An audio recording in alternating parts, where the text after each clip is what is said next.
Welcome back to the Omaha Beef Coaches Show. We're going to discuss with him everything going on here. We want to set the standard. We want to give our fans the best thing possible that we can.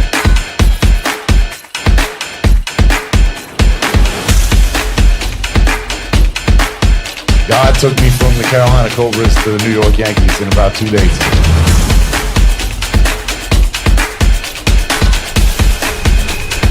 I just love Omaha.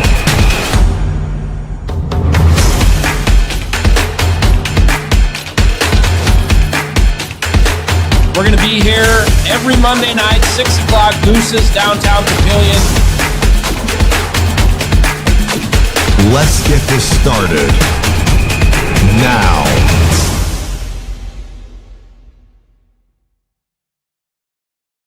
To GOOSE'S Bar and Grill. It is week 7 of the Omaha Beef Coaches Show. We are live each and every Monday night at GOOSE'S Bar and Grill, downtown Papillion. We've got a good crowd in the house tonight. The coaches are here. The players are here. They're enjoying some food and cold drinks. We'll be here until 7 o'clock. We're here throughout the season, win or lose. Unfortunately, this season has been after losses. Hopefully, we can kind of turn that around. We're going to talk to Coach Adam Loftus here in a little while. Tonight, it's just Jason Unger and DJ K DuB in the house. Todd Walkenhorst, my co-host and good friend, is out of town at a convention tonight. We're going to try and loop him in. Is that right, K DuB? Is that going to? Yeah. I mean, he's here, but I don't have a visual. He's like there. I've added him. All right, but we don't have a visual or sound. So hopefully he'll join us here momentarily. Yeah, like it. Todd again out of town tonight, so it's DJ K DuB and Jason Unger in the house for the Omaha Beef Coaches Show. The Beef, of course, off a 45-28 loss, K DuB in Colorado on Saturday. It was, I went back and rewatched the game, and it was just one of those games that was hard to explain in a lot of ways. I mean, it got off to such a bad start. The Beef found themselves down 20-0 after the first quarter. To their credit, they battled back, actually took the lead early in the third quarter, and then got outscored 19-0 the rest of the way after going up 28-26 in that third quarter with about 10 minutes to go. I guess let's go back to the start of the game. The Beef went with their 5th different quarterback in 5 games. They're still trying to gain some continuity there and some consistency. I think they may have found some middle part of that game, and we'll kind of talk a little bit about that with Coach Loftus a little bit later. But they ended up going to their 6th quarterback this season, bringing Cody Gaston off the bench. And he did some good things, threw for a touchdown pass, 4 for 8, 39 yards on the game. We'll talk with Coach about the quarterback situation coming up here in a moment. You, of course, were holding down the fort at Herdat. First of all, how was the stream? Were you able to see the game? I mean, how did that go? I have to say, it went 3 quarters with no issues. Todd, you out there? You hear us? Yeah, you see me? Yeah, I can see there you. I can hear you. Unfortunately, Jason so much can hear you on the big stuff, but we're just getting there started here. Welcome to the show, Todd, of course, live from his convention. But he, of course, I'm at broadcasting tech convention. I couldn't figure out how to get the camera to work on this. So that tells you how much I've learned out here. Or how much I need to learn. You're not joining us from Fremont Street? I thought you'd be down on Fremont Street. No, I'm up in my room now, but yeah, Fremont Street, I can see it right out the window, though. It's right there. It's not far. Right.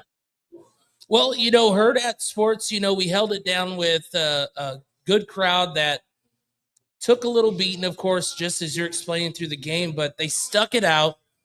We had a lot of good chants, a lot of good things going as long as we could. The actual game and the live of the game, the commentators were so. That is what it is. You're going to get different. So what? So just some of the calls. So good. No, So bad. Oh, I don't know. unknown I of didn't what I didn't get to see it. about. I Yeah, was you're calling your own game. yeah. Hopefully one day we'll get that one as well. But then the stream was going great until the third quarter, and then it was like, then we kept losing it. I don't know. Oh, boy. It was great. I was like, even talking to the fans, I'm like, we're not having any issues. We're doing great. And Oh, you said that out loud? Yeah, never say that out loud. Yeah, don't do that. Ever want to do No. that. Did he ever want to do that? That's the first rule of technology. Never say that out loud. But Todd, let me pick your brain here. First of all, talk about what you thought again. And it's been, unfortunately, it's been kind of a regular thing for the Beef this year, getting off to incredibly slow starts. I mean, the pick six makes the score 20-0 after the first quarter. What were you thinking as you were calling the game in Colorado? I mean, did you feel like, uh-oh, here we go again? Or did you have a different sense? Yeah, on the broadcast, it was literally when it became 20-0, you know, it said, you know, this looks a lot like Salina. You know, it had that feel. I mean, it wasn't quite as, you know, as bad self-inflicted as Salina. Obviously, I mean, they just gift wrapped a couple touchdowns to Salina, but, you know, you get to the end of the first quarter in a big hole. And, you know, we talked about it. I talked to Ricky at halftime. We brought him on. You know, so let's look at, you know, there were some positives this week. And the one positive was, you know, you fall behind in a game like that. What's the team going to do? You know, and not just behind in one quarter. You're down 20-0. You're 0-4. You're staring at 0-5. I mean, what's that team going to do? I mean, that would have been a very easy place to mail it in. And I'm not saying that I got mailed in against Salina. Obviously, some different things happened in Salina. You know, we can say what you want about it, but I just don't think Omaha was very competitive in that game outside of a couple players. I mean, hats off to Tobias Taylor. I mean, he just, you know, took that load. But, you know, I'm not, as far as a team goes, it just wasn't that competitive at that point. You Right. Coach's decision, whatever. But that's just the way that game went, and felt really bad about it. But what happened here, obviously, second half, they end up taking the lead. So, you know, they did just the opposite, you know. Obviously did the quarterback change. You know, they went with the hot hand there. You know, so they found some things out. Remember, this is a team that hasn't been together a whole lot. There was a lot of adversity in this game, too, you know.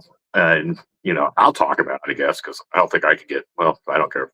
Fire me or whatever. But, you know, I mean, you go into an environment like this, I'll just be honest with you, it was a tough place to play.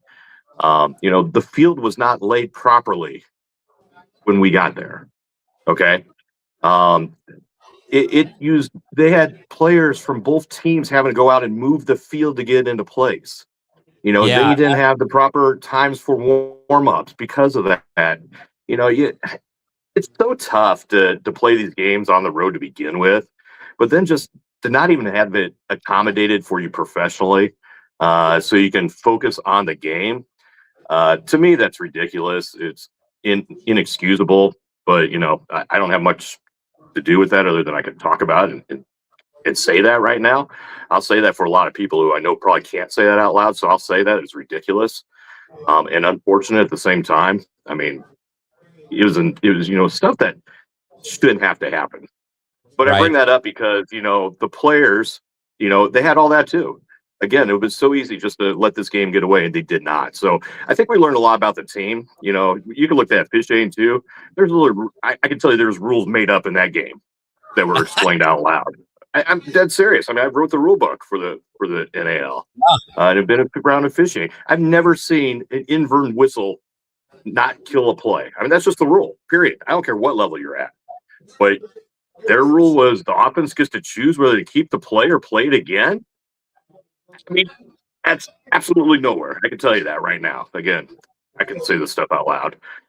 So there's a lot of stuff going against Omaha. You know, I don't ever blame officiating for games, you know, but, you know, I just point out that there's a lot of stuff that was a lot of adversity for Omaha. So, you know, so that's the good news. I think they played through that. I think they got better by the end of the game. You saw that a little bit. You know, they obviously, you know, got outscored at the end, which was unfortunate. And Colorado's a very good team, so I'm not going to take anything away from them as far as that goes. The unfortunate part is just the reality now. We got math problem, at 0-5 with 5 games to play, and top 6 teams get into the playoffs out of 9. And guess what? You're 9th right now. Every team has wins in this league other than Omaha. So, that's the first reality. So you have to win some games at some point. Reality number 2, mathematically, I don't know if anybody's really run the numbers, but the top 2 playoff spots, I mean, you're just trying to get in at this point, but the top 2 spots, which is the first round bye, are already been eliminated for Omaha. I mean, they're past that. So now they're playing for, one of the next 4. So, that window gets smaller every week that we can't find a win. So, that makes it tough, there's still a path there. I think we've talked about the next 3 teams are on the lower end. They're all Omaha, but they're on the lower end, because I'm not disrespecting anybody, but they're, currently rated, or ranked, they'd be the 6, 7, 8 team. So, they at least have that going for them. So, needless to say, they have to win every one of those. That's the first priority. And then they're going to have to win, one of the last 2 at least against Sioux City in Colorado. So, that's a task. They all know it, and I think they're still up for the challenge. They, nobody's given up in this team that I've seen. And, it's on to Dallas and try to get that win. And luckily they're back at home. And, Dallas had 2 wins. How about that, but you gotta go get that win, because that's going to be an important game, obviously, because you meet them once and might be playing for that last playoff spot. That's going to be a head-to-head tiebreaker then too, because you only play them once. So obviously if you don't get wins, it's not going to matter, but that's the goal right now, is to go on to the next week. What'd you take away from the atmosphere of the players before game and after game for yourself? You've been around the game long enough. You could tell whether they're still committed to what they're seeing or they're just exhausted and beat up. What did you feel by the end? I can tell you, and again, I'll talk about the situation in Colorado. I mean, there was a moment I didn't know if that game was going to get played, and it's for safety reasons. And if they didn't fix it, they shouldn't have played it. Luckily, they were able to come around. But during that time, that would have been a very easy time for the players to be like, let's just not play this game. Let's get out of here, whatever. That wasn't the case. Everybody wanted to play that game. In Colorado as well. I mean, everybody wanted to play that. You'd expect that from them. They're now 500 at 3-3. But that would have been a scenario where you could have easily just said, yeah, screw it. Let's get back on the vehicles and get home. That wasn't the case. They wanted to play that game. They wanted to get out there. And for a lot of reasons, obviously a lot happened the last 2 weeks. So, they want to get out of the field and try to make this right. So, and I think afterwards too, we're still seeing, which I've said is a good thing. I mean, we've seen bad teams in these leagues. There are teams that are bad and they know they're bad and they just are bad and they just, okay, we lost. That's still not Omaha. Omaha's angry. They do not want to be 0-5. I tell you that right now. There's not a person in that organization, whether it's staff, coaches, players that are happy they're 0-5, right? And they're I get the frustration too, and they should be, and that's rightfully so, because, I believe 3 of those games they were winning at some point, and maybe all 3 of them in the second half even as well. So, that makes 0-5 tough, because, they were winnable games there that probably feel like got away from you. Again, no disrespect to any of those teams. You're playing the, top 5 teams in the league to start. But, as far as the team giving up, I mean, you guys, you got all the players there today. I mean, I don't think you're seeing that on their faces, would be my guess. I can't see them from here, but I just know this team. I think they're there. They're, excited to be here still, and they're going to go watch film. They're ready to move on and hopefully get better and take that first step. It's a tough road now, but they know what they need to do. And this isn't the NFL, obviously. Guys have contracts and stuff, but if anybody doesn't want to be here, they'd be gone. I mean, it's really easy to leave and quit on a team like this. And we're not seeing that. I don't believe a bunch of stuff happened while I was gone in the last day or two, but I haven't heard anything about that. So I think that tells you what you need to know about this team. You know, they know what the task is. You know, the goal still hasn't changed. It's a lot harder to get to. I mean, nobody's gonna lie about that, right? But the goal is still the same. This team wants to, first off, win games, get in the playoffs, and still make a run at, you know, that championship game. As unlikely as that might look right now on paper or sound, that's still the goal. Yeah, Todd, you and I talked yesterday. One thing that both of us noticed and realized during that game was the fact that, you know, there were some concepts, offensive concepts that we hadn't seen so far this season. And for the bulk of the second quarter and for that first drive of the third quarter, the offense was really doing some good things. They were running the football effectively. Tobias Taylor got going a little bit there. Gatson threw a touchdown pass in the second quarter. So the offense actually looked as functional, I thought, as really they have maybe all season. Well, I think you nailed it. There were some concepts, you know, which I think we've been lacking a little bit. I think CJ did a good job getting the game plan together. I know he's had some people helping with that, but, you know, we were seeing, you know, that jet sweep, you know, and seeing it setting up other plays down the road. And I know one, I believe, in the third quarter was Dequan Dudley got downfield and the ball just was a little low, but that was the matchup they wanted. You know, it should, you know, it could very easily be a touchdown if you remember the play I'm talking about. But that play was set up because of concepts and stuff they had done earlier in the game on offense. So, you know, we're seeing that again, putting it in 1 week or between one game, that's very difficult to do.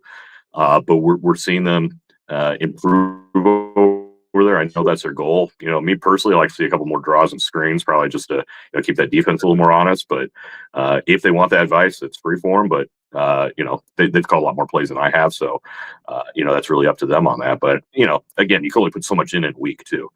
But I think you're seeing more of that. And, you know, I think they're also learning, you know, what they have on the field. You know, we talked about in our broadcast, I'm sure they did it in the Colorado one because, you know, it was the Colorado broadcast. But, you know, that's the sixth quarterback to play for Omaha this year.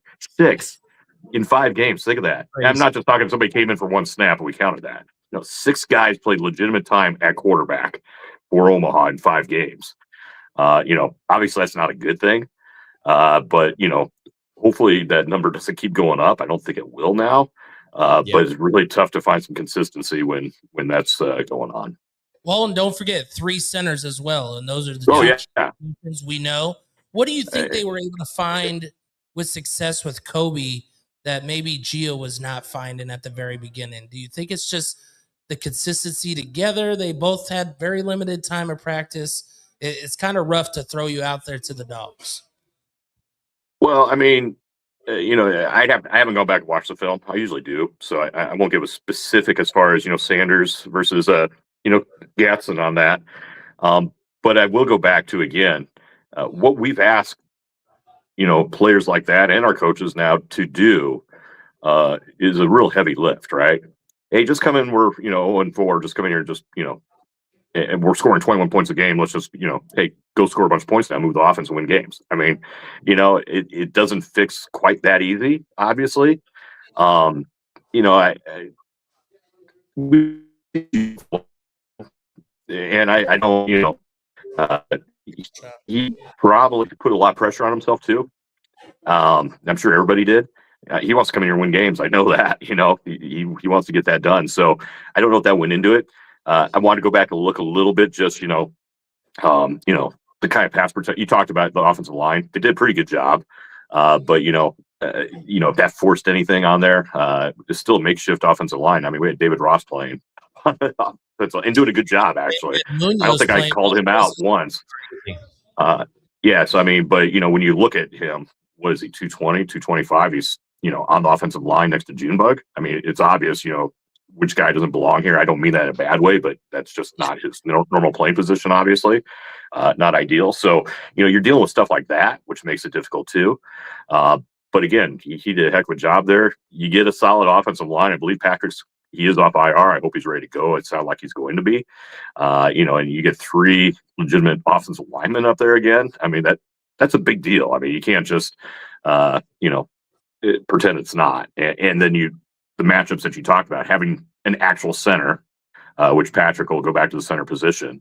That's a tough position to be at, and trying to snap and all that fun stuff too. So, it's been a lot of adversity in a lot of different ways and a lot of different places this year. More than, this team's obviously seen in several years. Then,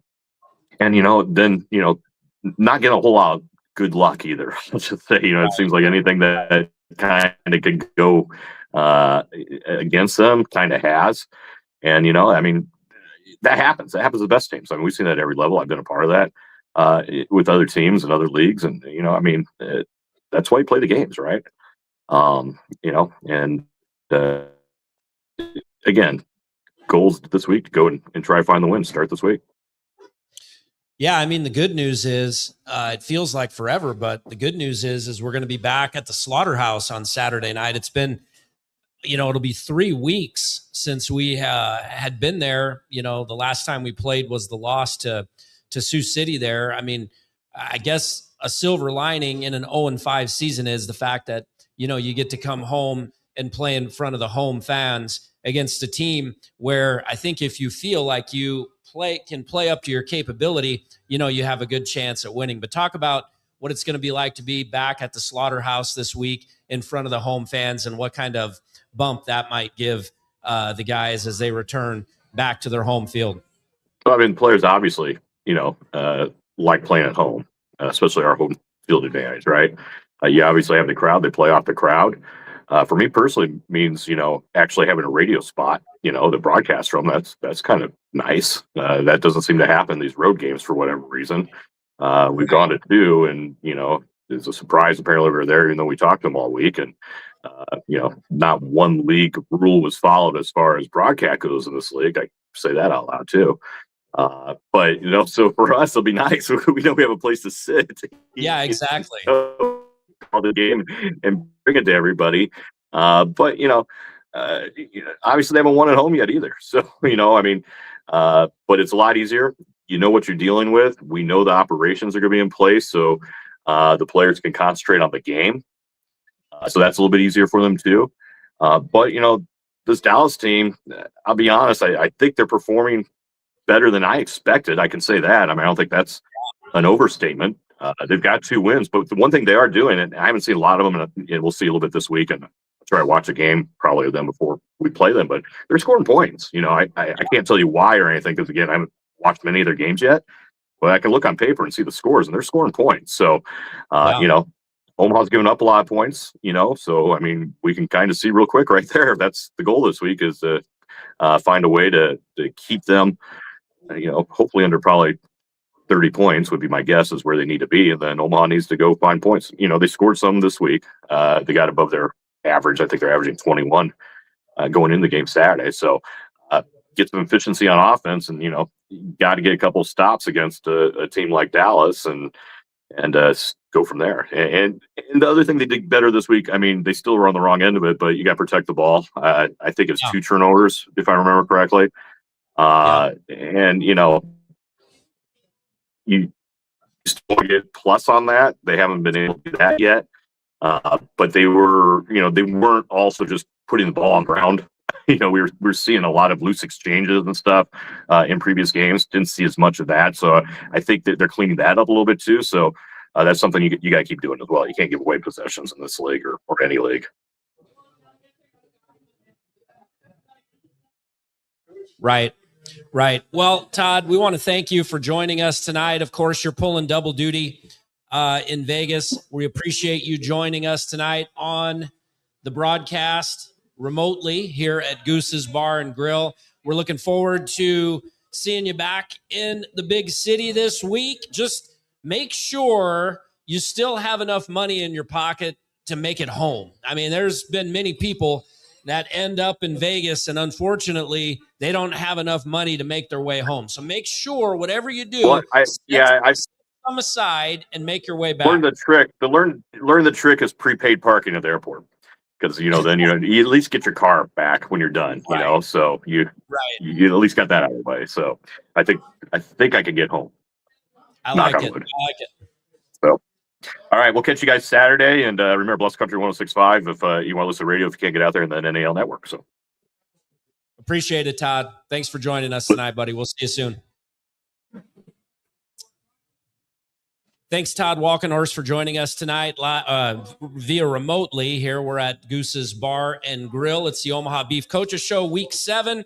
DJ K DuB sitting alongside Jason Unger. We're going to take a quick break, and we will be back with Coach Adam Loftus. We're going to get his thoughts on the contest in Colorado, and then we'll also talk with him about the upcoming game on Saturday at home against the Dallas Bulls. We'll be back with more of the Omaha Beef Coaches Show right after this. Omaha Beef Football, Pride Dancers, Rump Roasters, Slaughterhouse, are you ready? DJ next one. You ready?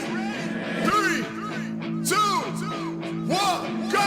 Welcome to the Orange Kingdom. Yeah. Orange Kingdom. Welcome to the Orange Kingdom. Yeah.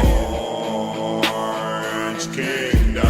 Welcome to the Slaughterhouse where we run it. Yeah, we really want it. Beef Nation got them shaking. Got a ring and we flaunt it. Prime dancers be on it. I bet the competition's no opposition. We come to take and we done it. Ricky is the chief saying, let's go beef. Welcome to the Orange Kingdom. Yeah. Orange Kingdom. Welcome to the Orange Kingdom. Yeah. Orange Kingdom. Welcome to the Slaughterhouse. Orange and black. About to win this. Defense stays on attack. You on our hit list. Like it, blocking and dumping, jumping out the gymnasium. You want to see the best? Meet us at the Beef Stadium. Yeah. Orange Kingdom. Welcome to the Orange Kingdom. Let's go, Beef. Orange Kingdom. Slaughterhouse. Orange Kingdom. Prime dancers.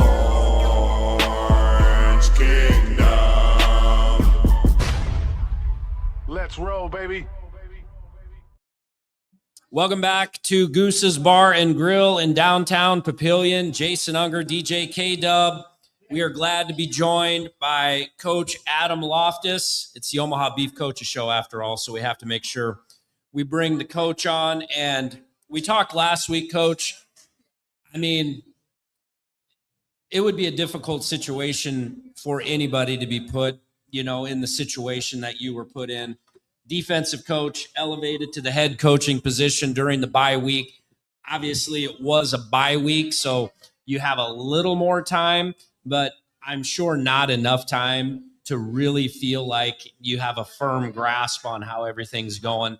Maybe just talk about your experience being as the head man that first game.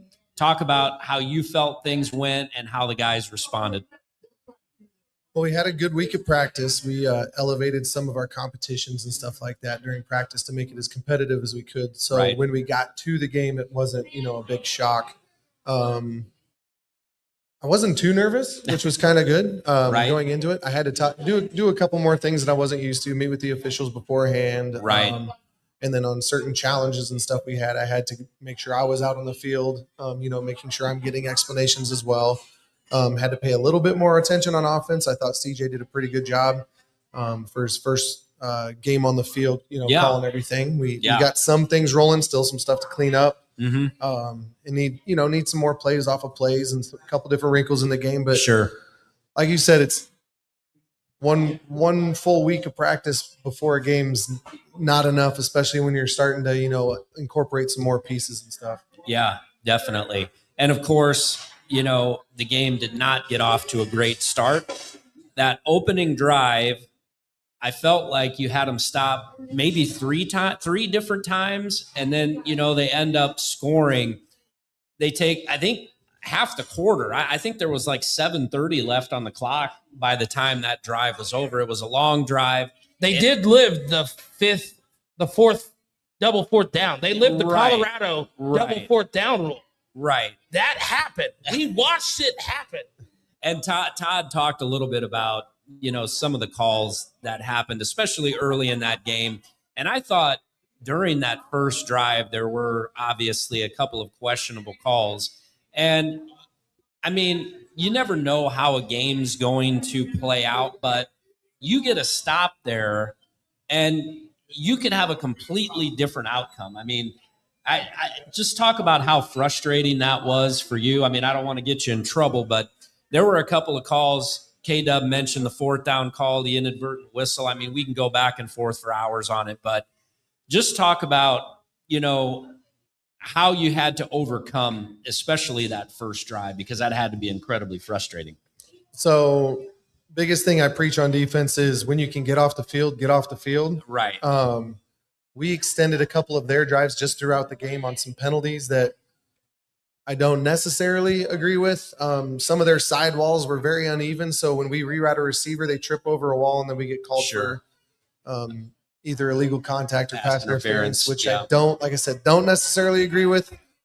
When the official sees a receiver on the ground, obviously it looks some type of way, but when they trip over something, that's not on us. But once again, I can't control that one. The inadvertent whistle, I always thought a replay of a down was either, offsetting penalties. Haven't heard that one yet. But like I said, we had opportunities to get off the field, and there were more than enough chances in third down and long, and we give something up or give them a penalty or, a fourth down, and all of a sudden they convert, and then it's a fresh set of downs. So it's just one of those that, like I said, when you can get off the field, guys, you got to do it. Get off the field. Don't give them another opportunity, because if we get off the field, give the ball back to our offense, that's another 4 downs that we're not on the field and another 4 chances for them not to score. Yeah. Yeah, for sure. Well, and from the outside looking in, of course, we look at our defensive line and we think that we know we got some monsters up there. They're not finding pressure. What is some changes we can do to help on the backside on that? Because I see from my side, I just see a lot of zone played to where he has time to pick you apart. How can we counter that to make these not so long of plays? We played some more line games this week, and we did mix a lot more man and zone. The problem is we went for the ball once or twice, and they popped a big play because we didn't get the ball. So that's one of those, if you're not going to get it, make sure you make the tackle. And instead we went for the ball and just missed. And of course, Newbold, I remember one for sure. It was just a hitch play and we just missed the ball, and then he popped like a 30-yarder. So once again, it's be smart when you take the chances. If you're going to take that chance, you got to make sure, knock that ball away, or make sure at the very minimum you make the tackle. Yeah, for sure. Talk about the mindset. I'm going to go back, right before the end of the first quarter. They bring back the pick six. It's 20-0. You're already 0-4. I'm sure tensions were high. Take us onto the field with the guys at that moment. Were you able to learn something from your team at that moment, and then the way they responded to that? Guys did a great job. All week we preached, it's the here and now, nothing else matters. Start of the game, we talked about you can't win the game in the first play or the first quarter. It's going to be a 4-quarter game. You have to learn to play each play at a time. Don't look ahead. Don't look behind. You got to be present on that play. Right. And I mean, if you look back when we were at Salina, we started 19-0 and weren't able to do anything. Right. This week we were down 20-0 and we were able to fight back, get within a score before halftime, and then take the lead. So I hate moral victories, but I know I mean, a lot. I don't even like talking about them, but at the same time, there's some improvement. We fought back, showed that we can fight back, showed we can get some stops on defense, scored when it mattered, and get it back within reach. And I mean, even into the fourth quarter, it was a 1-score game. We had honestly, once we got up and once we kept it within a score, I thought we had a real shot. Real shot. And then there was just a couple key plays. there was a 4th down play where I thought, we just missed a pass. There was another 4th down where I thought they were offsides. We challenged it, didn't get it. Yeah. But I thought we had that one, which would have extended the drive. And in those moments, it was still like a 1-score game. Yeah. So if we keep the back and forth, who knows how it happens versus letting him get that 10-point lead. There have been very few times this season when it feels like the offense has just really been able to let it rip. And I felt like there was a spark in that second quarter. You got the running game going with Tobias. I mean, fairly amazing. K DuB mentioned it. I mean, you have David Ross playing offensive line. You got guys that are injured, and you're kind of having to plug and play guys in spots that, they're not really familiar with. But what you were able to do in that second quarter with the run game had to make you feel pretty good about the direction, at least, that the run game is going in. Very much so. Like I said, last week, it was all hands on deck. Yeah. We're going to have guys playing different positions. And like I said, there was no complaining. It was yes, sir, no, sir. Like, let's go do this. If you want me to, I'll play line, I'll play running back. We had guys all over the field. Dev played defense for us a couple different times. Yeah. 2 interceptions, right? Dev got 2? One got called back. That's right. Yeah. That's right. Munoz is playing both ways. Munoz has played both ways. Ross is playing line and running back. So super proud of those guys. They stepped up. After the game, David Ross goes, I get O-lineman of the week, right? He just wants that steak, Uh-huh. But when you look at this aspect that we're talking about, yes, moral wins don't win nothing. But locker room wins continue to build this team up or down. What did you feel at the end of the first quarter, and what was the big change in the locker room when you finally got to go in the locker room with the guys after the second quarter? How did you feel their total team feeling was? We were there to win it. Like I said, there was no hanging heads. We came back. Dev's pick 6 right at the end of the half put us right back within one score. Really big play. Huge, because that gives us a score right before half, and then we got the ball. You get the ball back. So that's one thing we always try to preach. Whenever you can steal a possession right before halftime, that's huge. Same thing is to not letting them score, because if you flip that, then we would have been down 2 scores going into halftime. And then even if we get a score, you're still down. So it was very, very big that we got that play. Got them coached up at halftime. Guys were ready to go. Yeah. I know you're a defensive guy, but I'm going to switch back to the offensive side of things. There's been a lot of inconsistency with the quarterback play this year.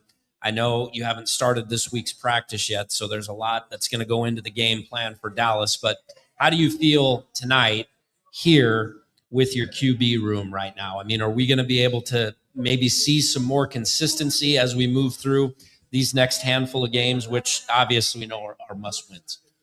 Yep. So we get O-line. We get a couple guys off IR, so that's going to help. Then just pretty much all 3 of our own linemen can snap, which is good. Right. So if something were to happen, that we don't have to worry about who's going to snap the ball.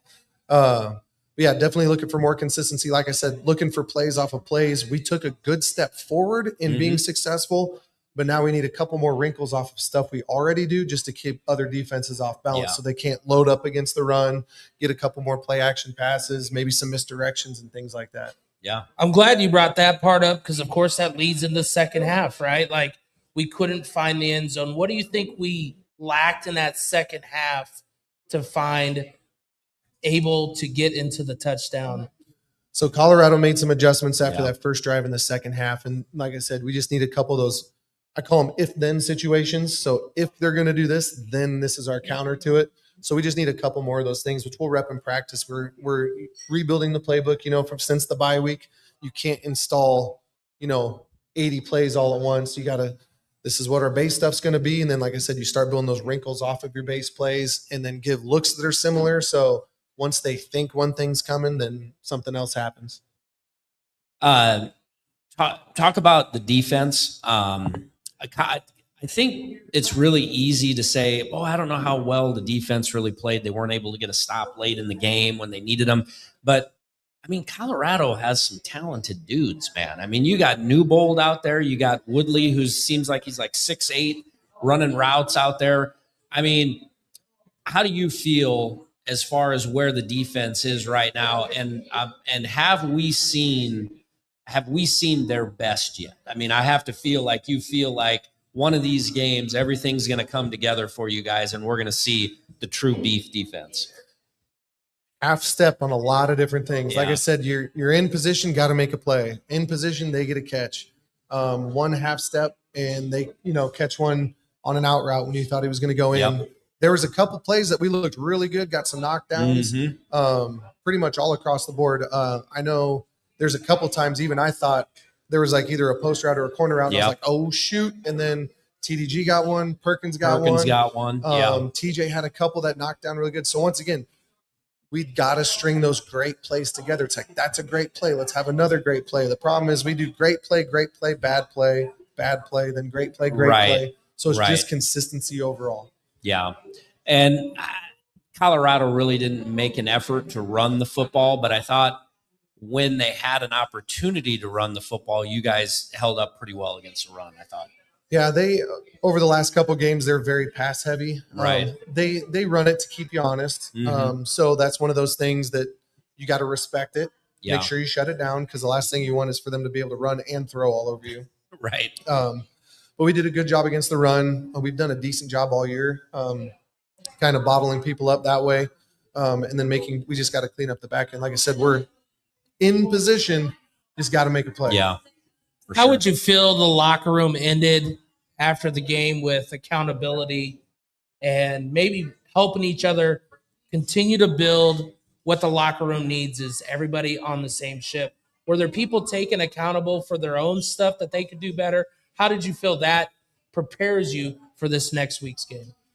So the locker room, there were guys that, Coach, I should have played better. Like, that's on me. I know I should have done this, or I know I was, I need to clean that up. So there wasn't any complaining or pointing a blame or anything like that. It was guys taking more, like, knowing what they can do and fix. I mean, don't get me wrong, heads were hanging a little bit because you obviously want one, and when you get in a position, to take the lead and stuff, we just got to hang on to it. But there wasn't any, finger pointing, blame game, any of that stuff. That's good. I mean, that's easy. I mean, it's human nature. I mean, you're 0-5, you're in positions where you're not used to. I mean, that stuff can come out, like I said. I mean, it's just human nature, but to be able to hold the guys together and hold themselves accountable for how they play, I mean, that's a really good sign moving forward. Last one for you. We're back home this week. You're back at the Slaughterhouse, a place you're familiar with. You know the surroundings. When we talk with Todd, it's obviously a game. I mean, the Bulls, they've won a couple of games in a row. Their offense is kind of clicking, but I know at home, if you feel like the guys put forth the kind of effort they can put forth, you have to feel pretty good that we're going to get that first W here on Saturday. For sure. Home field advantage. I mean, the Slaughterhouse is next to none. Louder than any other arena in the league. Colorado is very quiet and stuff at times throughout the game. Can I say we said, honestly, at the watch party, between all of our fingers and toes, we had more people than probably in the stands. It's just being honest. Fingers and toes, we could have counted them all. It's very rare at a game when I can yell at the defense and they can hear exactly what I'm saying. Right. Normally, so next week at the Slaughterhouse, please get as loud as you want when the other offense is on the field. But I'm used to yelling, and they're 5 feet away from me, and they can't hear a word I'm saying. Right. Hand signals become a little more important then, or I have to bring a player really close. But I think that's going to be a definite advantage for us. And then once we get that ball rolling, I just don't want it to stop. We're not going to let our foot off the gas. I think it's just a matter of time, actually. I feel pretty good that it's going to happen this week. We appreciate you. Thanks for stopping by. You learn a lot about people's character when your back's up against the wall and you face some adversity. We appreciate you coming here every night, sitting down, spending some time with us, and we're ready to get that first dub on the board and get that monkey off our shoulders, and I know you are too. Oh, absolutely, 100%. All right, thanks, Coach. Thanks, Coach. Right, joining us at Goose's Bar and Grill every week, Monday night, 6 o'clock. We're going to take a quick break, and DJ K DuB and I will talk about this Saturday's game and everything else that goes along with it. We're going to take a quick break. We'll be right back here to Goose's Bar and Grill downtown. It's pretty Papillion. simple. We change oil. As a single parent, I come here because I trust them with my car care needs. It's been very good, very fast. I've never had to wait. They've never tried to upsell me, but at the same time, they have always given me options. It's great customer service, very friendly staff, and it's really fast and easy to get in and out. Stop by King's Fast Oil today. We change oil with a smile. I love these guys. Hi, Sean here with Just Good Meat, and we know the holidays are filled with family and fun, and this year we've got your holiday meal covered. Farm fresh turkeys $2.99 a pound, smoked turkeys $4.99 a pound, old fashioned dry cure hams only $4.99 a pound. Try our delicious bone-in or boneless prime rib on sale now. Our bacon wrap fillets only $7.25 each. Steak gift boxes all on sale, perfect for anybody that's on your list this holiday season. Merry Christmas and Happy Holidays from Just Good Meat. Ace Rent to Own. 4 ways to save. 1. Cash sales with our best price guarantee. 2. Up to 12 months, no interest. 3. Short-term leasing. And 4. Our best rent to own low weekly rate. Ace Rent to Own, where we make friends. Welcome back to Goose's Bar and Grill in Papillion. It's the Omaha Beef Coaches Show, week 7. And I don't know about you, K DuB, but I'm really excited about coming in here on a Monday after a win. I mean, it feels like forever, man, doesn't it? It was one of those things that was easy to get used to, right? Yeah. You would consistently go. And then right. When things get hard, even for episodes, even for conversation, you can continue to ask the same questions. Sure. But we're trying to dig deeper than the basic questions. Right. We're seeing what the real mentality is of these players. So then next Monday, hopefully, we can get into the slaughterhouse this Saturday, pull out the win with all the fans there, and come in with a win Monday. Yeah. Next Monday here at Goose's. Exactly. We need one celebrate. of those. Goose's. We do need one. Supports us. We need to bring a win to Goose's. That's right. It's long overdue, man. It is long overdue. And I think the fans, the Omaha Beef fans, I would say, are some of the most wired in, knowledgeable, intelligent fans when it comes to indoor football. But a lot of times, at the same time, you forget that these guys have lives outside of the football, right? This isn't their full-time job. Nope. They are playing for the love of the game. And when you're 0-5 and making road trips and bus rides to Colorado and to Amarillo and all these places, man, you got to love the game. And I think sometimes that's lost on the casual fan who's out there wondering, what's wrong with this team? Why can't they get a win? These guys are just out there for the love of the game. They have lives outside of football. They practice, they work hard, they put all the effort in during the week. But it's a part-time job essentially for them. And then you got to also remember, this league, the NAL, wanted to get better. They wanted better teams. Yeah. They did that. We've seen that. You have to tip your hat off sometimes to what's going on around. There was that touchdown catch, I think it was. And I said, you just have to tip your hat off. Right. I told everybody, you have to tip your hat off to him. There's nothing else you could say than you're getting the best every week versus you.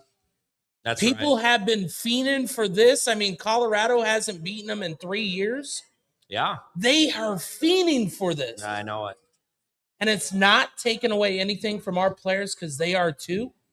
But when you start, as we always say, with the quarterback and center and have to work your way out, you're behind the 8 ball every game. Absolutely. Sixth quarterback, all these things. Mm-hmm. So, yes, there's some decisions we can't change. And I think that's the transparency that Ricky has done with the office, and everybody's transparent and telling you, right, this is real life. Like, this is the way it happens. But remember, before Ricky got here, the Omaha Beef had 0 championships, and the fans still loved them. Right. Yeah. So all that we can ask from the fans, still keep that love. Yeah. Because I promise you, you can see the production of good things coming, but it's not going to happen overnight. They're not going to get in rhythm overnight. I mean, you saw sometimes, here's the hardest thing. A read play is easy for the guy on the couch and even myself, because I'm at the watch party going, that is a give. Yep. But I'm not behind the quarterback. I'm not seeing what he sees. Right. So that is also a confidence for the quarterback to trust that it's a give play. Yeah. You can't build that confidence with the wide receiver or running back overnight. No excuses. Don't get me wrong. I know that we should have had this fixed, but we're going to continue to fix every practice that they do. Yeah. And hopefully 6 is the magic number and the last number. Why? Because the Omaha Beef are trying to get to their 6th championship in a row. Right. If it takes 6 quarterbacks to get us there, you know what we're going to say at the end of the year? They made it, and none else matters. Is it hard? Is it a guarantee? No, nothing's guaranteed. Right. But the opportunity is still there. Right. And we still got a game at the Slaughterhouse this Saturday. I don't know about you, but I am so pumped up, ready to go. I can tell, man. I'm ready to go. I can see that. I mean, you talked about the fans. It's going to be so important this Saturday to make sure you get out to the Slaughterhouse and support the Beef. If you don't have tickets, you can get them, beeffootball.com. Hop online, get your tickets to Saturday's game. 6:30 kick against the Dallas Bulls. And you know what? You're going to need a good home crowd environment, K-Dub, because the Bulls, they've won a couple games in a row, and they've scored over 100 points in the last 2 games. So, I mean... So what you're saying is it's not guaranteed a win, right? It is not a guaranteed win. When you're 0-5, there is no such thing as a guaranteed win. But I think if the Slaughterhouse brings the energy and we have a good home crowd, a good solid week of practice, implementing more of the stuff that Coach Loftus and the offensive coordinator, Coach Kane, wants to implement, I think you're going to see some good things Saturday night. What I liked is just what you were able to see good is things that we haven't seen good this year. Right. Now, if you take a little good here, a little good there, and you put it all together, that is what is going to matter in the long run and in the end. That's right. But I tell you, this Dallas team is they're coming in hungry. Mm-hmm. They're not afraid of what the Slaughterhouse is, but we know how the Slaughterhouse can cause penalties, cause confusion, and cause people to use their timeouts when they can't afford to use timeouts. That's important. So when we need you to get loud, that's what we need. Why? Because that's why that number 9, I've had fans ask me, why are there so many number 9s in here? Yeah. They don't get, some of them. Right. That is just like in the NFL when they say for Seattle, the 12th man. Right. This is the same thing. Because we only play with 8. We only play with 8. Yeah. You're going to be our 9th. We need you. And yes, it does mean down after down after down. Not down after down that I'm going to say go Beef. Find different ways as a fan to make sure that they know you're there. Yeah. And I don't know about you, but I see Contreras is going to find his way. He got a lot better on that PAT. Mm-hmm. And it starts there, right? It's like the easy layups in basketball. You do an easy layup, you start building your confidence. Right. He's going to find his deuce. Yeah. That deuce is in that leg. I don't care what anybody says. But remember, you're kicking the size just a little bigger than this table. Yeah. I That's mean, true. And you have to remember, K-Dub, the air is a little thinner up in Colorado. Right? Oh, yeah. The ball does travel a little farther, but I agree. I think we're seeing good things from special teams. The offense had some nice moments there. It's just a matter of stringing more things together. And the defense in position to make plays. It's just a matter of making those plays. We talk with Coach. The team's getting a little bit healthier. We'll actually have guys playing in their regular positions this week on Saturday, which will be a huge plus. We can move Ross back to running back and tight end in places where he's more familiar. So I'm expecting some good things this Saturday night. Again, if you don't have tickets, hop online, beeffootball.com. Pick them up. 6:30 kick this weekend, Saturday, against the Dallas Bulls. Of course, we're here every Monday night. It's the Omaha Beef Coaches Show at Goose's Bar and Grill in downtown Papillion. And, of course, if you're not familiar with the Primetime Beef Huddle, my man right here, he goes live every Thursday night, 7 o'clock. You know, this last week I had some office. I had Tony and I had Nicole Kane. Uh-huh. And what I loved about it is just gets you a little bit of the background for us, especially when you think of the media. Everybody sees the media. Sure. Some people question the media. Some people don't understand it, and that's okay. But just know the media team behind the Omaha Beef is trying to make sure you're aware of things happening. Right. Wednesday, we do have a meet and greet at the Papillion, Buffalo Wild Wings. And you just had a meet and greet at Texas Roadhouse, right? Last Wednesday, yes. They have opportunities to come meet the team, get to know these players, like you said. Right. Off the football and about the real person. Sure. And then what does that do for them? That lets them know that Omaha's home, and that's all that we can continue build. I do have one comment from someone that put it out there. He said, you know, speaking of being loud, we should announce during the game to keep the noise level down when on offense. The Chiefs do it on their banners, is what he says. Sure. And that's a good thing, and especially with the offense that is trying to come together like ours. Right, right. It's not asking much. Let them do what they're doing, cheer them on, and be ready, because Saturday it is going down at the Slaughterhouse. Make sure to get there that hour early. See the players getting warmed up. I think it just adds to your atmosphere and experience. Big night, Saturday, 6:30. The Beef are back at the Slaughterhouse against the Dallas Bulls. We're trying to get that first dub of the season. We're going to wrap things up here tonight at Goose's Bar and Grill. We're here every week, 6 to 7 o'clock. It's the Omaha Beef Coaches Show. For DJ K DuB, for Todd Walkenhorst joining us live from Las Vegas, for Coach Adam Loftus, always gracious with his time, all the fans, all the players here tonight, we thank you for joining us. And again, Saturday night at the Slaughterhouse, 6:30. Make sure you're in attendance, because I feel like the Beef are going to get their first win of the season. Thank you to everybody here at Goose's Bar and Grill. We appreciate the hospitality. We'll be back here next week. Thank you for joining us on the Omaha Beef Coaches Show. Go Beef. Go Beef.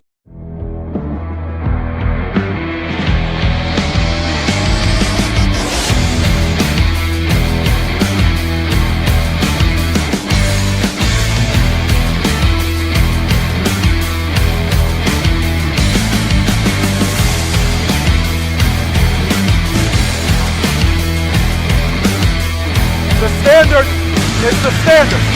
We set the standard.